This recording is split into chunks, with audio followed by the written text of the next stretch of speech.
নমস্কার, আমি Sneha south Korea থেকে। আজকে কোরিয়ার একটি জনপ্রিয় খাবার দেখাবো যার নাম চাপসেল টক, আবার রাইস কেকও বলা যায়, তবে কোরিয়ান ভাষায় একে চাপসেল টকই বলা হয়। এই খাবারটা কিছুটা আমাদের ওখানের পিঠের মতোই। এই যে খাবারগুলো দেখতে পাচ্ছেন, এখানে বেশিরভাগ খাবারই চালের গুঁড়ি বা চাল দিয়েই বানানো।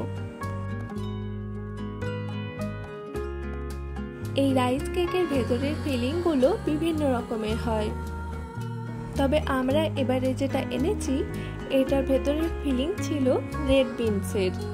এগুলো খুবই নরম আর একটু চিউই টাইপের খেতে হয়।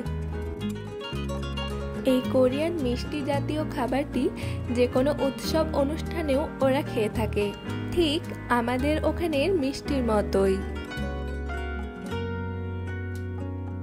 এই যে দেখেই বুঝতে পারছেন এগুলো কতটা চিউই টাইপের, আর এর ভেতরের ফিলিংটা রেড বিনসের।